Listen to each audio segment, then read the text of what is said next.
This most recent Mars-Chiron conjunction has me thinking a bit about Chiron more than I normally would be. And to me, what's really been on my mind are the similarities and the differences between Chironic influences in the birth chart and Plutonian influences in the birth chart. So I'm just going to kind of ramble and elaborate on that. So yeah, stick around if you want. I guess a little bit about Chiron then. Chiron in astrology is called the wounded healer, but Chiron is an asteroid. It is not a planet, unlike, Pluto, Neptune, Uranus, or any of the inner planets like Venus and Mercury, all that, right? It's just an asteroid. A very interesting asteroid, though, I must say. But Chiron's sort of an oddball. It has an elliptical orbit, much like Pluto, and this means basically that the amount of time that it spends in a particular sign will vary greatly. So Chiron spends exactly, I think, 1.7 years in Libra, which is the shortest amount of time it spends in a sign.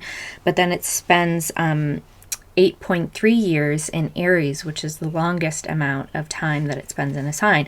But you can see those two numbers are quite different, right? 1.7 years versus 8.3 years. That's quite a noticeable difference between those years. And Chiron as well is almost seen as a bridge between the social planets, which are Jupiter and Saturn, and then the outer planets, which are Uranus, Neptune, and Pluto. But this sort of alien quality to Chiron, this alienation, is something that's very symbolic. And a book I'm reading currently by Brian Clark, titled Cycles of the Soul, Transits, Progressions, and Returns. What he talks about is how this quality of Chiron, this not fitting in, is actually very much, you can see that through the mythology of Chiron, because Chiron was a centaur, right? He wasn't quite man, but he also wasn't quite beast, right? He fell somewhere in between.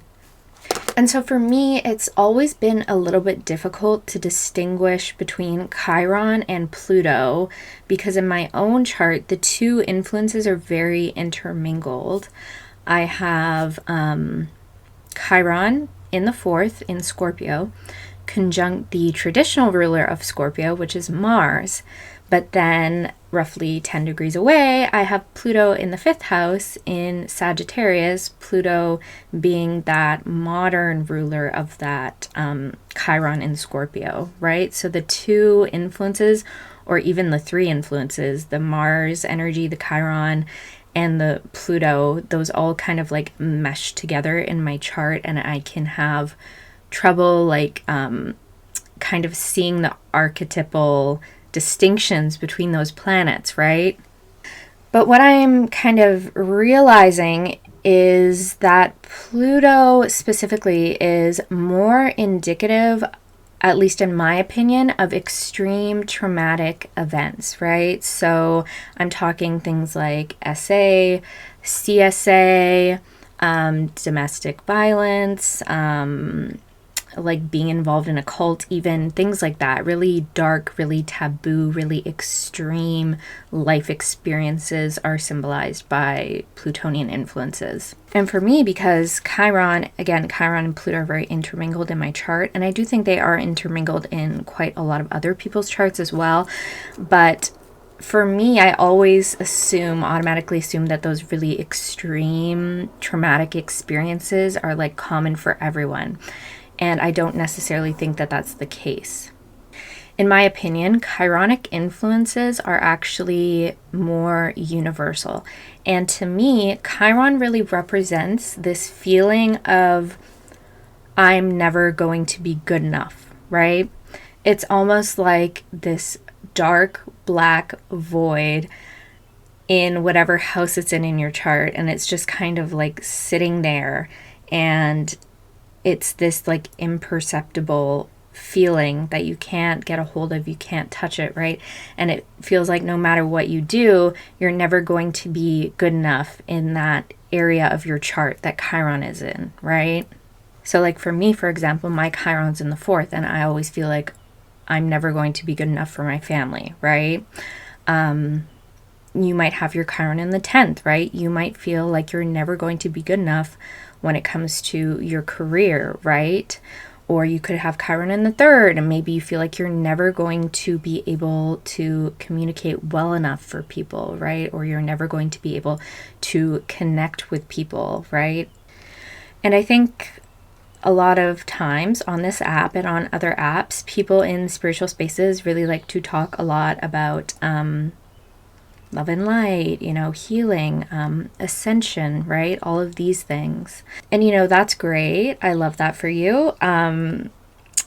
But for me, especially recently, I've really kind of been asking myself the question of what if we're not meant to be fully healed as humans? What if that wound, that feeling of it never being enough, what if that is something that never fully goes away, right? And it seems very counterintuitive, but for me, accepting that feeling and accepting the unhealed parts of myself and just holding space for them and not necessarily expecting them to change or even wanting them to change at times, that's actually brought me, I would say, the most healing out of anything. And it seems very paradoxical, probably because it is a paradox, right? But that's also the nature of Chiron, right? Chiron is a paradox. Chiron is the wounded healer. And for me, I think that embracing that paradox has led me to where I am now and has allowed for me to feel complete.